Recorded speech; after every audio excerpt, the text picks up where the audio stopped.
Niveau baccalauréat, examen des maths, logique, mathématiques. Salut à tous. Aujourd'hui, on va voir un résumé clair et simple de cette leçon de logique mathématique, parfait pour bien comprendre les points essentiels. Ensuite, on s'entraînera avec un examen de maths de la première année du baccalauréat. Que tu sois en révision ou que tu veilles t'améliorer, cette vidéo est faite pour toi. Alors, reste bien jusqu'à la fin et n'oublie pas de liker, commenter et t'abonner pour plus de contenu éducatif. C'est parti! Niveau baccalauréat, examen de maths, chapitre logique mathématique.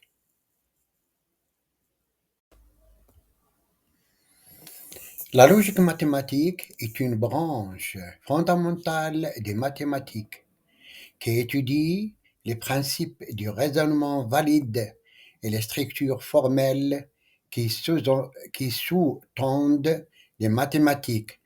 Pour les élèves de première année du baccalauréat scientifique, sciences mathématiques au Maroc, cette discipline est essentielle car elle fournit les outils nécessaires pour comprendre et formuler des arguments mathématiques rigoureux. Voici une explication détaillée des concepts clés abordés dans ce cours. Les propositions et fonctions proportionnelles. Les propositions. Une proposition est un énoncé déclaratif qui peut être soit vrai, soit faux, mais pas les deux en même temps. Par exemple, 2 plus 2 est égal à 4 est une proposition vraie, tandis que la Terre est plate est une proposition fausse.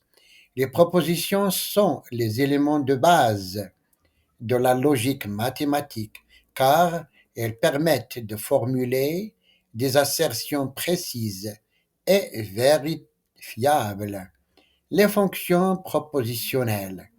Une fonction propositionnelle est un énoncé contenant une ou plusieurs variables qui devient une proposition lorsque ces variables sont remplacées par des valeurs spécifiques. Par exemple, x supérieur à 5 est une fonction propositionnelle.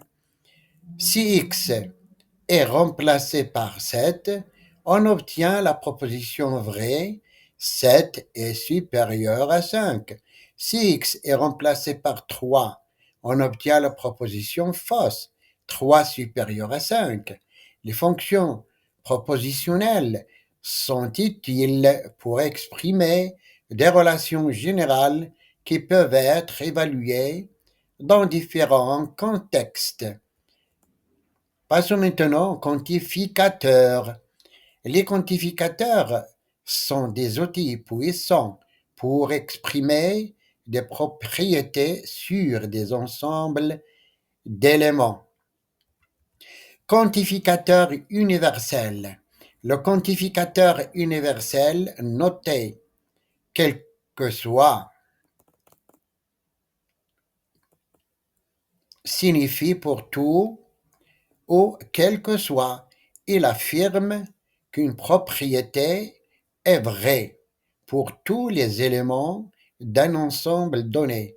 Par exemple, quel que soit x appartenant à R, x carré est supérieur ou est égal à 0, signifie que pour tout nombre réel x, x au carré est supérieur ou égal à 0. Ce quantificateur est utilisé pour exprimer des lois générales ou des propriétés universelles. quantificateur existentiel.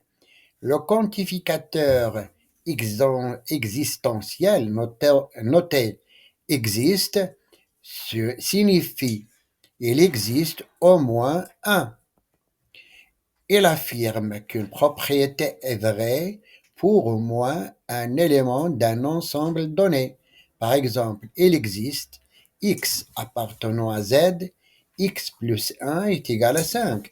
Signifie qu'il existe au moins un nombre entier x tel que x plus 1 est égal à 5. Ce quantificateur est utilisé pour exprimer l'existence d'éléments satisfaisant une certaine propriété. Négation des propositions quantifiées. La négation des propositions quantifiées suit des règles spécifiques. Non, entre parenthèses, quel que soit x, p de x est égal à il existe un x, non p de x. Et non, entre parenthèses, existe x, p de x est équivalent à quel que soit x, non p de x. Ces règles montrent comment la négation d'une proposition quantifiée universelle devient une proposition existentielle et vice-versa. Opération sur les propositions connecteurs logiques. Les connecteurs logiques permettent de combiner des propositions pour former des propositions plus complexes. Négation. La négation notée non P ou non P inverse les valeurs de vérité d'une proposition P. Si P est vrai, non P est fausse et vice-versa. Disjonction. La disjonction notée P et Q ou bien P union Q ou P au Q. P au Q est vrai si au moins l'une des propositions P au Q est vraie. Elle est fausse uniquement si les deux propositions sont fausses. On parle de disjonction inclusive. La conjonction. La conjonction notée P et Q, ou bien P inter Q, P et Q est vrai uniquement si les deux propositions P et Q sont vraies. Elle est fausse si au moins l'une des propositions est fausse. Implication. L'implication notée P implique Q ou P implique Q est fausse uniquement lorsque P est vrai et Q est fausse. Dans tous les autres cas, il est vrai. P est appelé l'antécédent ou hypothèse et Q le conséquent ou conclusion. Condition suffisante et nécessaire. P est une condition suffisante pour Q si P implique Q. P est une condition nécessaire pour Q si Q implique P. Ou de manière équivalente si non P implique non Q. Équivalence. L'équivalence notée P équivalente à Q ou P est équivalent à Q ou P si et seulement si Q est vrai lorsque P et Q ont la même valeur de vérité, toutes les deux vraies ou toutes les deux fausses. Elle est fausse lorsque leur valeur est vérité Leur valeur de vérité diffère. L'équivalence est équivalente à P implique Q inter ou bien E, Q implique P. Loi de logique. Loi logique et raisonnement. Les lois logiques sont des propositions composées qui sont toujours vraies, quelles que soient les valeurs de vérité des propositions simples qui les composent. Tautologie.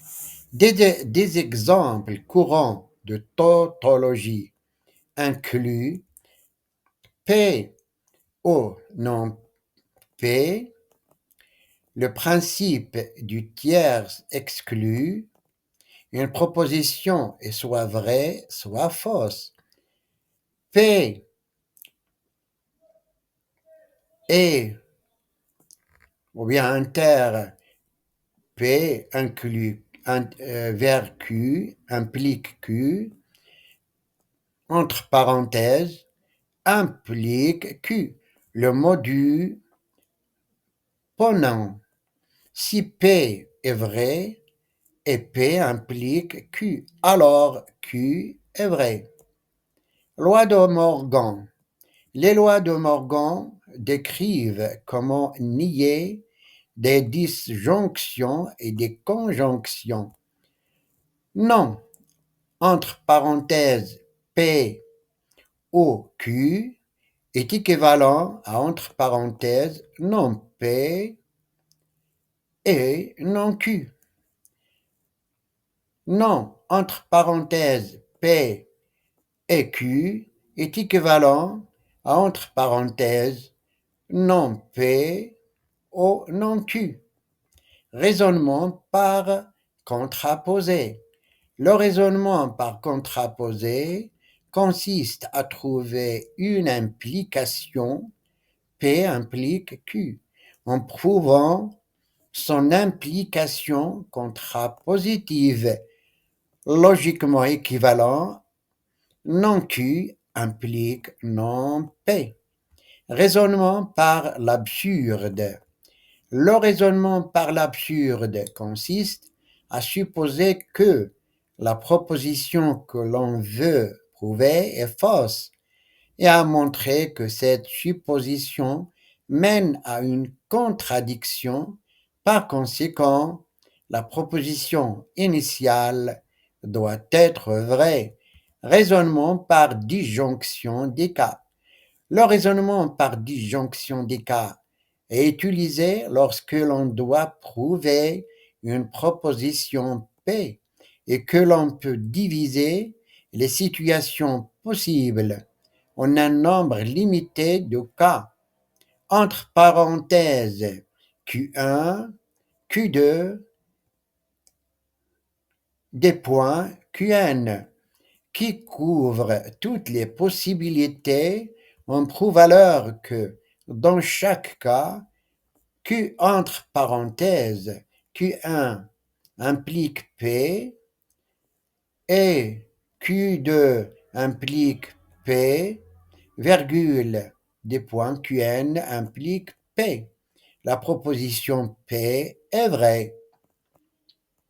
Raisonnement par récurrence. Le raisonnement par récurrence est une méthode utilisée pour prouver des propositions qui dépendent d'un nombre entier naturel n.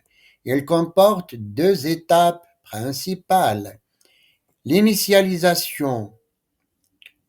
On prouve que la proposition est vraie pour une première valeur de n. Souvent, n est égal à 0 ou n est égal à 1. L'hérédité.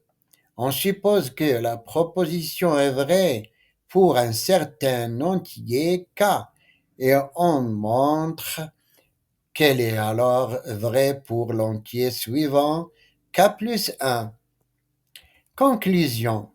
La logique mathématique est essentielle pour développer des compétences en raisonnement rigoureux et en formulation d'arguments mathématiques. Les concepts de proposition, fonction propositionnelle, quantificateur, connecteur logique et les différentes formes de raisonnement forment de base de cette discipline.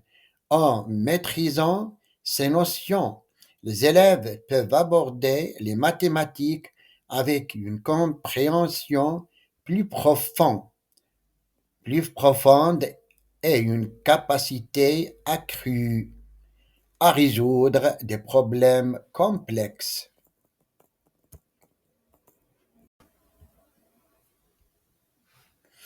Examen de mathématiques. Maintenant, logique, mathématiques, première année baccalauréat. Exercice 1.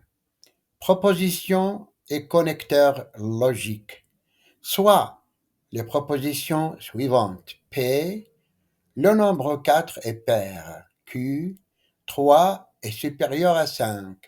R, la somme des angles d'un triangle est égale à 180. Question 1. Déterminer la valeur de vérité de chacune des propositions P, Q et R. 2.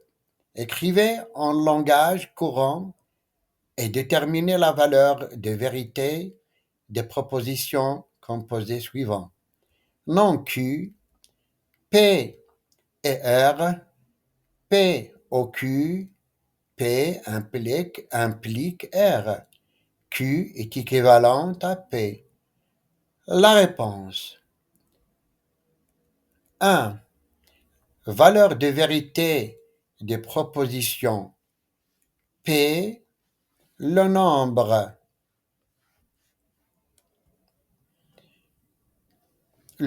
4 est pair.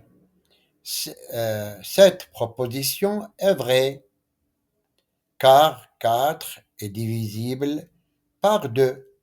Q, 3 est supérieur à 5. Cette proposition est fausse car 3 est inférieur à 5. R, la somme des angles d'un triangle est égale à 180. Cette proposition est vraie en géométrie euclidienne. 2. Proposition composée.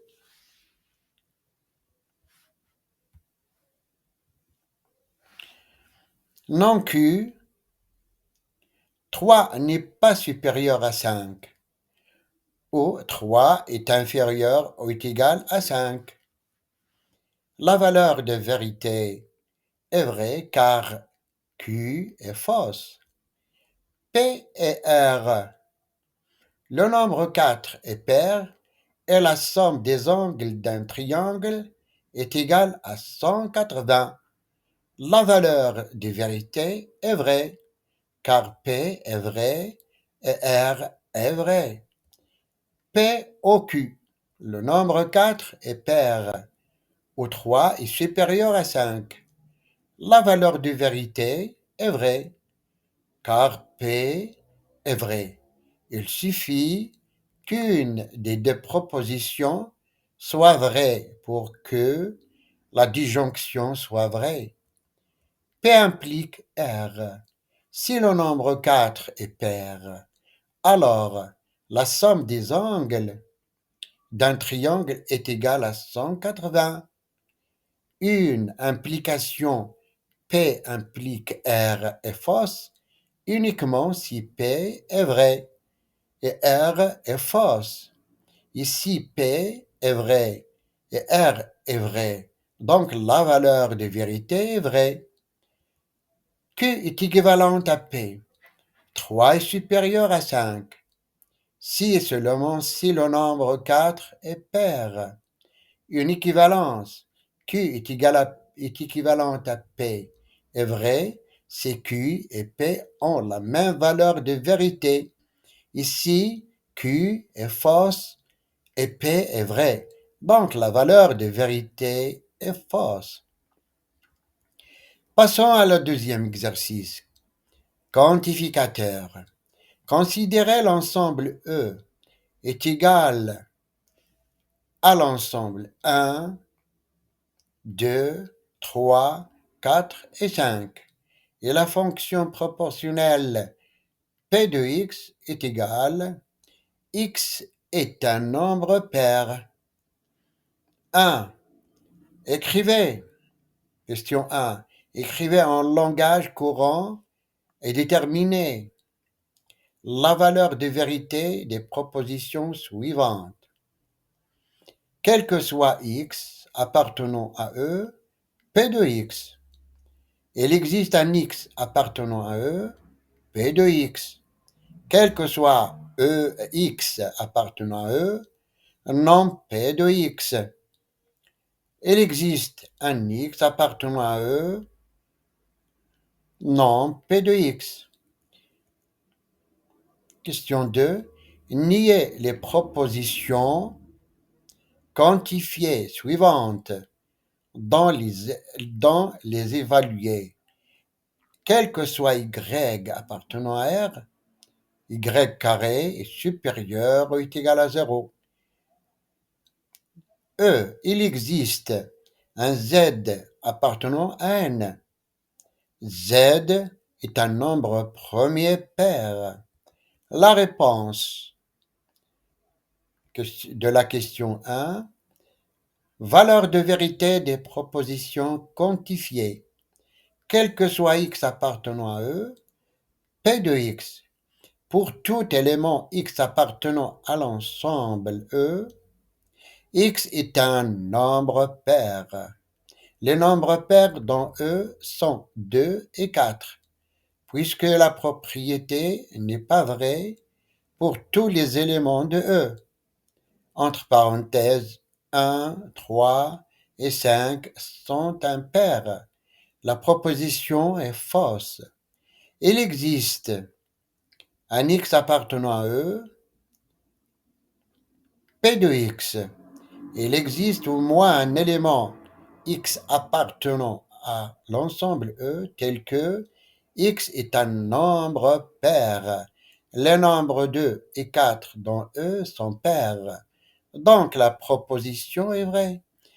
Quel que soit x appartenant à E, non p de x pour tout élément x appartenant à l'ensemble E. X n'est pas un nombre pair.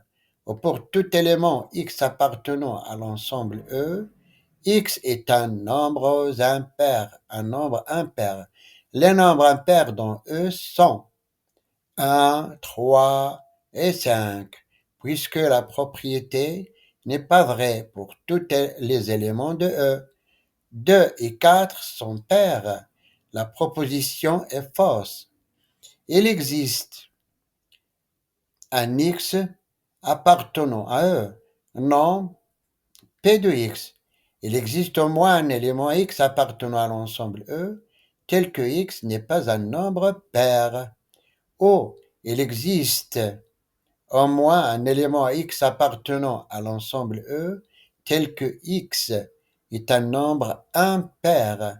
Les nombres 1, 3 et 5 dans E sont impairs, donc la propriété est vraie. La négation des propositions quantifiées. La négation de quel que soit y appartenant à R, y carré supérieur ou égal à 0, et il existe un y appartenant à R, non, entre parenthèses de y carré supérieur ou égal à 0, ce qui s'écrit, il existe un y appartenant à R, y carré est inférieur à 0. La négation de il existe z appartenant à n. Z est un nombre premier, pair et il existe quel que soit x appartenant à n. Non, entre parenthèses de z est un nombre premier pair, ce qui s'écrit quel que soit z appartenant à n, z n'est pas un nombre premier pair. Exercice 3. Raisonnement logique. Démontrez par la méthode de votre choix direct contraposée absurde aux disjonctions des cas la proposition suivante. Si n est un entier pair, alors n carré est un entier pair. La réponse. Nous allons utiliser la méthode directe pour démontrer cette proposition. Hypothèse. N est un entier pair. Thèse. N carré est un entier pair. Puisque n est un entier pair, par définition, il existe un entier k tel que n est égal à 2k. Maintenant, considérons n carré. N carré est égal, entre parenthèses, 2k au carré. N carré est égal 4k carré. N carré est égal 2, entre parenthèses, 2k carré. Soit m est égal 2k carré, puisque k est un entier, k carré est également un entier. Et donc 2k carré est égal à m est aussi un entier. Ainsi, nous avons n carré est égal à 2m, où m est un entier par définition. Cela signifie que n carré est un entier pair. Par conséquent, si n est un entier pair, alors n carré est un entier pair. La proposition est démontrée. Bravo d'avoir suivi cette vidéo jusqu'à la fin. J'espère que ce résumé t'a aidé à mieux comprendre la leçon et que l'examen t'a permis de t'entraîner efficacement. Pense à t'abonner, liker et partager la vidéo. Partagez la vidéo pour soutenir la chaîne et ne rien rater des prochaines révisions. À très bientôt pour une nouvelle vidéo.